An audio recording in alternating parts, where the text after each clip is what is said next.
СДСМ во здравството остави хаос. Во периодот кога владееше немаше значајни инвестиции во овој сектор ниту во објекти, ниту во опрема, ниту во обуки и специјализации. За разлика од нив, оваа власт има 100 милиони инвестиции во опрема, инвестира во изградба на нови и реконструкција на постојни објекти, инвестира во обука и специјализации. Вината за одредени несреќни случаи треба да ја најдат надлежните институции, а не таа да се генерализира, одговори премиерот Никола Груевски на прашањето на претеничката од СДСМ Рената Десковска дали мисли да го смени министерот за здравство Никола Тодоров за лошите резултати во здравството, кои, како што рече, резултираат и со смртни случаи.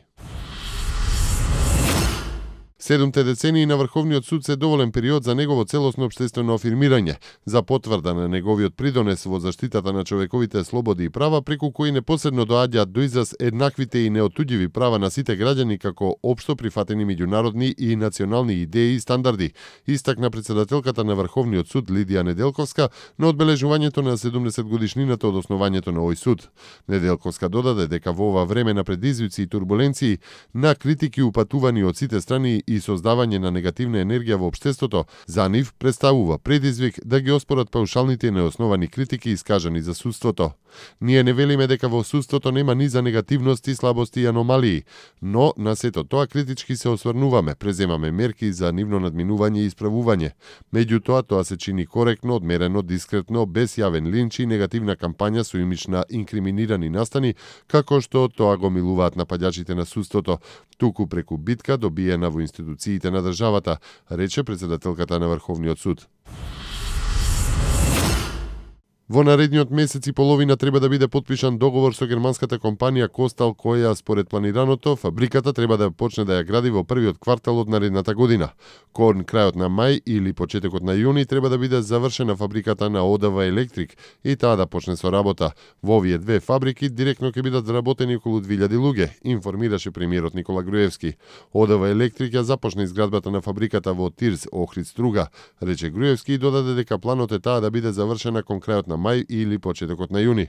Покрај ова додаде следува потпишувањето на договорот со Костел, кое што треба да се случи во следните месец до месец и половина. Паралелно со ова, додаде македонскиот премиер, владата инвестира и работи на дооформување на зоната во смисла на доизградба на потребната инфраструктура. Ние работиме и на други компании за овој регион, каде што се Охрид, Струга, Вевчани, Дебарци и поширокиот регион од ова, така што во добри понапредни преговори сме и со други компании. Во овој момент не може ниту да соопштиме ниту едно име, ниту пак да ветиме, но работиме со сите капацитети, работиме со сите сили, за да ги убедиме да дојдат и да инвестираат во Република Македонија, истакна Груевски.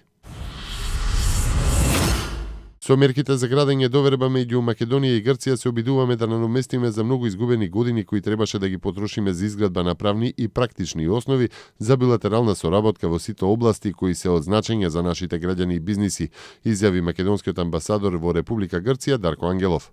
Во интервју за независната Балканска новинска агенција, Ангелов нагласува дека мерките за градење доверба меѓу двете земји сами по себе не се поврзани со прашањето за името, кое треба да се решава одделно, без да влијае на најосновните аспекти во односите меѓу две соседни земји. Никогаш не е премногу да се потенцира дека се надеваме оти имаме средба на двајцата премиери во најкус можен рок, како и прва средба меѓу двајцата председатели кои во историјата на нашите 20 годишни дипломатски односи никогаш не се сретнале и покрај нашите постојани иницијативи, подвлече Ангелов додавајќи дека потребата од ваквите средби не произлегува само од билатералната разлика, туку и поради сегашните предизвици со кои се соочуваат двете земји, најмногу кризата со бегалците и мигрантите кои ја истакнаа неопходноста да се има многу подобро координирана соработка во безбедноста и управувањето со границите.